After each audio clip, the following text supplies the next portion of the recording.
Bonjour à tous, vous faites bien de nous suivre au sommaire de cette édition. En ce premier dimanche du carême, nous vous proposons le sens, les origines et quelques précisions liturgiques du chemin de croix, un acte dévotionnel privé ou communautaire. Et puis samedi 20 février 2021, le pape François a accepté la rénonciation du cardinal Robert Sarah. À 75 ans, l'ancien archevêque de Conakry en Guinée était depuis 2014 préfet de la congrégation pour le culte divin et la discipline des sacrements. Retour sur le parcours de l'ancien archevêque de Conakry. Les vendredis de carême, les catholiques sont invités à vivre le chemin de croix, un exercice de piété qui rappelle la passion et la mort du Christ. Le père Apollinaire Adamsa Kouakou, professeur de liturgie au grand séminaire Saint-Paul d'Abadjan-Kouté, nous en donne le sens, les origines et fait quelques précisions liturgiques. Le chemin de croix est cette joyeuse expérience que les chrétiens font de l'histoire du salut, de leur propre salut. C'est-à-dire la croix au cœur de leur vie. La croix non comme signe de souffrance, mais comme signe de victoire. Et de manière particulière, en ce temps de carême, faire le chemin de croix, c'est marcher dans les pas du Christ qui a offert sa vie pour le salut du genre humain, pour le salut de l'humanité, pour le salut de chaque individu aimé et dont le cœur de Dieu bat pour lui. La miséricorde de Dieu se manifeste pour la personne humaine. Donc le chemin de croix devient cette expérience que le chrétien fait de son humilité pour pouvoir épouser l'humilité de Dieu, de sa simplicité, du dépouillement qui fait partie de la vie chrétienne en vue de la conversion. Ce chemin de croix connaît une histoire. Son histoire naît du pèlerinage des premiers chrétiens à Jérusalem. Lorsqu'ils iront à Jérusalem, ils vont avoir le désir de vivre les événements de manière physique sur la terre sainte, là où les faits se sont déroulés, là où le Christ a marché.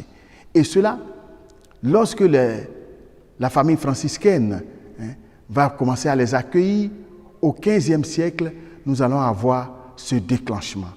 Et disons que déjà au XIVe, ce chemin de croix était pratiqué. Mais ils vont comprendre que tout le monde ne peut pas aller à Jérusalem.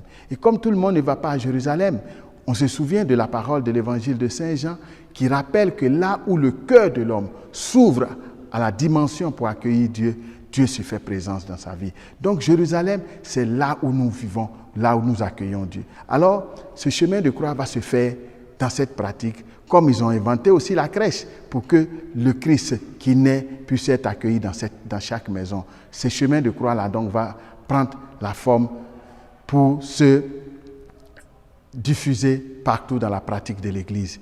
Et lorsque ce chemin naît comme méditation, comme exercice de piété, on pense tout de suite aux 7 paroles de Christ en croix dont l'Évangile nous fait l'écho.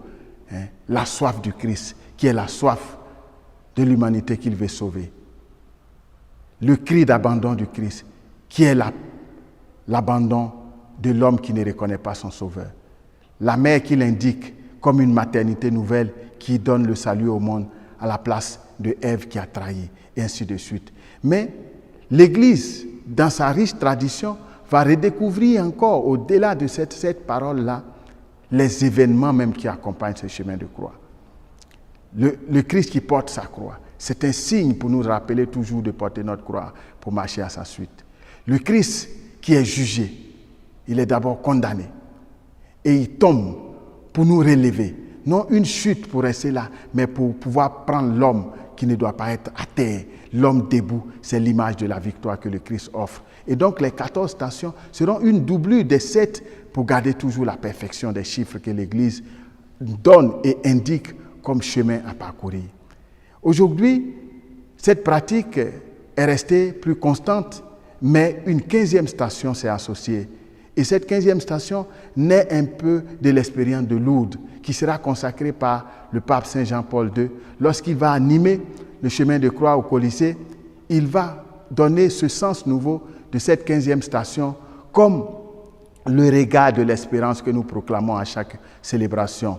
La mort et la résurrection du Christ, la victoire définitive, pour dire que le silence et la douleur du vendredi saint et le silence du samedi saint n'ont pas le dernier mot sur la victoire du Christ. Donc nous devons toujours proclamer cette joyeuse espérance du Christ ressuscité. Et cette 15e station vient pour le rappeler. N'empêche que dans la pratique quotidienne, dans la pratique plus diffuse, ce sont les 14 stations qui sont restées dans toutes les églises.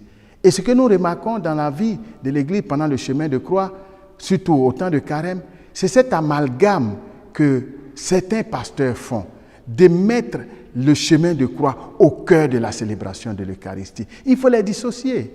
Ce n'est pas à faire. Il faut les dissocier. Parce que cet exercice de piété, quoique nous aidant à mieux vivre notre cheminement de carême et de cheminement de conversion, n'est pas ce qui est l'essentiel de la célébration eucharistique. La célébration eucharistique part du rite d'entrée avec la liturgie de la parole et la liturgie eucharistique ou le offertoire. Et donc, penser que le chemin de croix est déjà une partie de cette liturgie, c'est faux.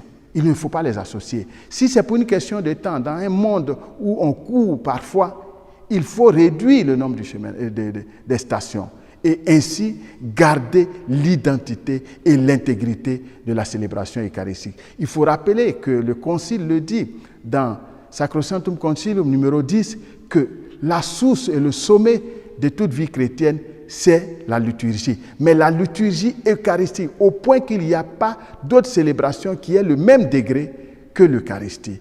Car c'est là que le Christ présent réunifie tout, c'est-à-dire son sacrifice que nous imitons dans le chemin de croix et l'offrande de sa vie qui touche chaque homme pour le recevoir dans la Sainte Communion, pour pouvoir vivre de manière eucharistique.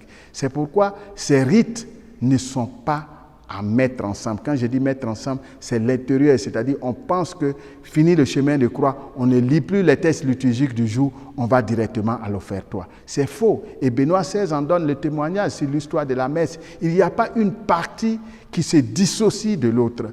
Les deux vont ensemble. Et faire de cette manière, comme si on séparait les deux tables, la table de la parole et la table eucharistique, c'est faire preuve parfois, excusez-moi, d'un peu de négligence. Il faut aider les chrétiens à vivre leur piété. Il faut aider les chrétiens à pratiquer les exercices de piété. Il faut aider les chrétiens à découvrir le trésor de l'Église qui se trouve dans l'Eucharistie.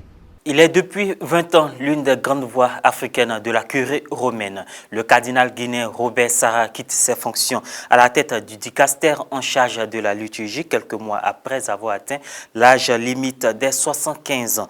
Aujourd'hui, le pape François a accepté la rénonciation de ma charge de préfet de la Congrégation pour le culte divin après mon 75e anniversaire, a écrit le samedi 20 février 2021 le cardinal Robert Sarah sur sa page Facebook. Je suis entre les mains de Dieu, le seul roc, c'est le Christ. Nous nous retrouverons très vite à Rome et ailleurs. Le cardinal Robert Sarah a eu un parcours atypique au sein de l'Église catholique. Le 13 août 1979, un jeune prêtre guinéen de 34 ans, le père Robert Sarah, est nommé archevêque de Conakry en Guinée, devenant le plus jeune évêque au monde. L'enfant de Ourous, dans le haut plateau de Guinée, pays d'Afrique de l'Ouest, à majorité musulmane, a fait du chemin avant d'en arriver là. Robert Sarah est né le 15 juin 1945 dans le nord de la Guinée-Conakry, à la frontière avec le Sénégal. Après une formation qui l'a conduit à Bingerville, en Côte d'Ivoire, à Nancy, en France et à Sébikotane, au Sénégal, elle a été ordonnée prêtre le 20 juillet 1969, quelques mois avant l'arrestation de Monseigneur Raymond Marie Chitimendo, archevêque de Conakry. En 2001, Monseigneur Sarah est appelé au Vatican, tout d'abord comme secrétaire de la Congrégation pour l'évangélisation des peuples, le dicaster dédié aux terres de mission, parmi lesquelles l'Afrique. En 2010, le pape Benoît XVI le nomme président du Conseil pontifical Cor Unum, en charge de coordonner les organismes de charité liés à l'Église catholique dans le monde. Il le promeut cardinal quelques semaines plus tard. En 2014, le cardinal Robert Sarah est nommé par le pape François préfet du dicaster pour le culte divin et la discipline des sacrements. Ainsi prend fin cette édition. Merci de nous avoir suivis. Merci de votre fidélité.